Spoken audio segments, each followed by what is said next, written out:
You're not afraid of failing. You're afraid of what happens if you don't. What if the real fear isn't falling short, but rising too far? Not being judged for being small, but being seen in your full light.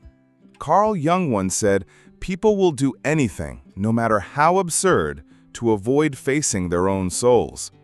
Success demands that you face yourself, not the mask you wear, not the story you've rehearsed, but the real, complex, uncontrollable soul beneath the performance.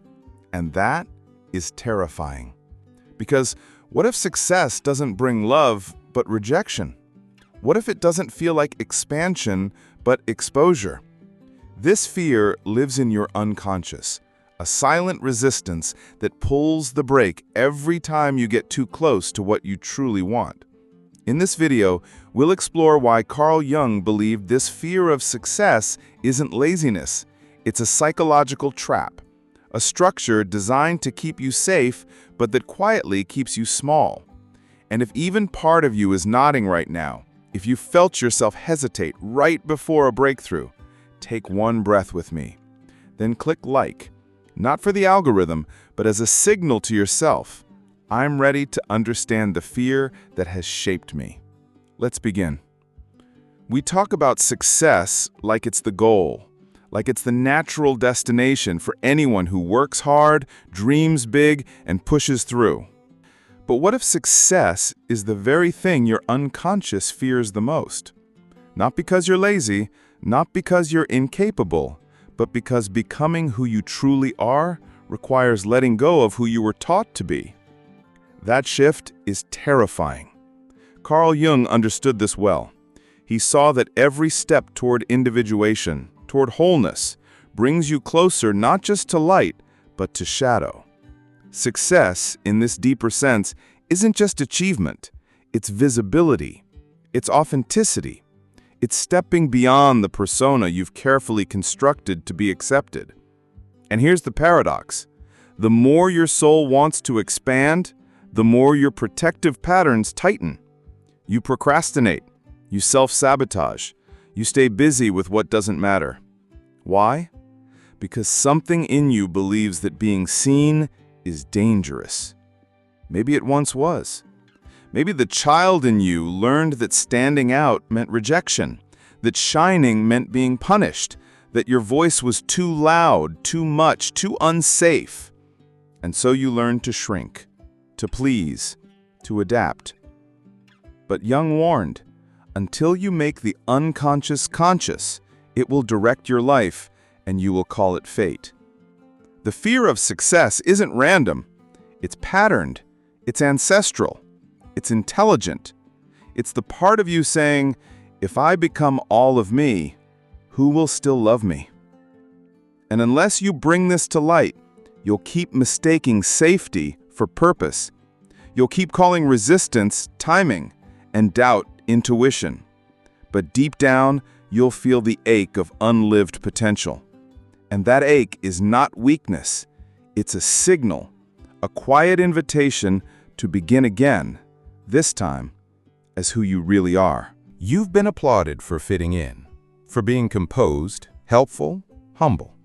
You learned early which parts of you were welcomed and which had to be hidden. This mask you wear, Jung called it the persona. It's not fake, it's survival. But the problem is, when your identity is built on who others needed you to be, you forget who you are when no one's watching.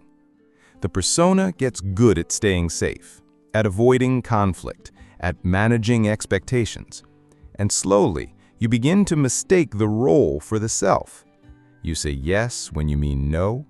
You stay quiet when your soul wants to scream. You choose paths that feel familiar, even if they feel empty. Here's the trap.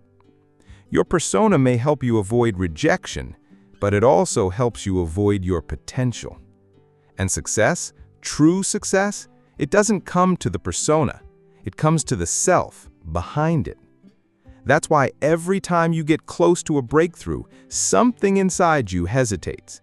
Not because you're not ready, but because your persona isn't designed to hold that much light. Jung taught that we must differentiate from the persona if we want to live authentically.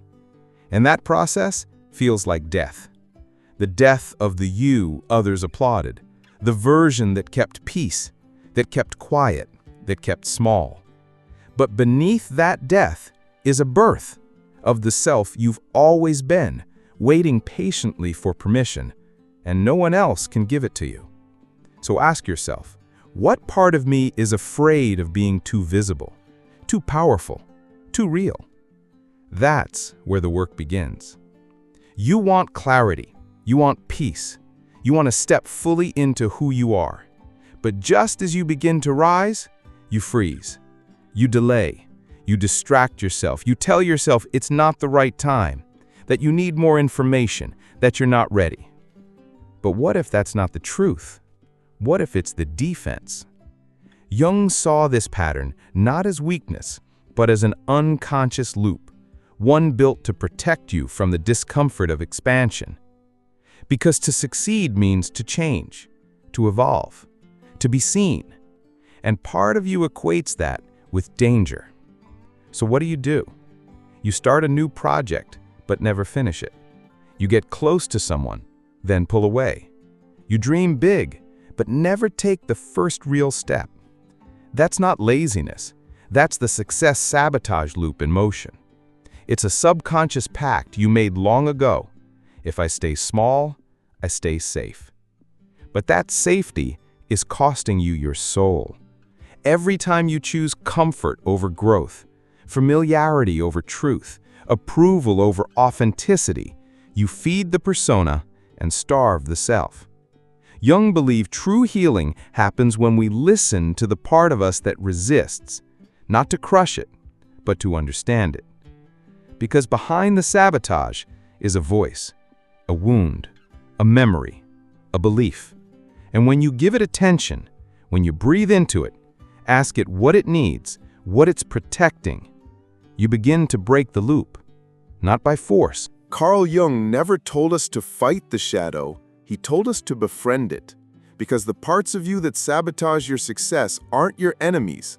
They're the younger, frightened versions of you still trying to stay safe in a world that once felt unsafe. Integration doesn't happen by force. It begins with compassion. It begins when you stop asking, "What's wrong with me?" and start asking, "What part of me is afraid and why?" Success, in Jung's view, is not about performance. It's about wholeness.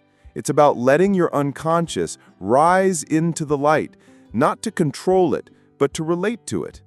To realize that your fear isn't failure, it's information. Your hesitation isn't weakness, it's wisdom, misunderstood. When you breathe into your resistance instead of pushing past it, you create space. And in that space, the persona softens, the self emerges. And success, real soul-aligned success, becomes less about proving something and more about remembering who you are. Jung believed that until we face the truths we've buried, they will shape our destiny from the shadows. But once you face them, you don't just change your life, you reclaim it. So next time you feel the fear of being too much, too seen, too free, remember, you're not falling apart. You're stepping into your light. And the shadow, it only follows because the light is finally here. If you've ever felt yourself shrink in moments when you should rise, if you've delayed, doubted, or quietly disappeared right before a breakthrough, know this: you're not broken. You're not weak. You're protecting something sacred, and that protection, it once served you. But today, it may be keeping you from becoming who you truly are. Jung didn't promise comfort. He promised wholeness. And wholeness means stepping into your full light, even if your shadow trembles. So pause here with me. Take one breath. Feel it fully. Then ask yourself, what am I afraid will happen if I actually succeed? What part of me still believes I'm safer unseen? When you start answering those questions, you don't just move forward, you move deeper. If this spoke to you, click like, not for me, but to mark this moment in your own story. And if you're ready to go further, there are 2 videos on your screen right now. One explores the role of the shadow in your daily choices. The other reveals how your breath carries the memory of every moment you've abandoned yourself. Choose one. Let it carry you further. This isn't the end. It's where the deeper journey begins.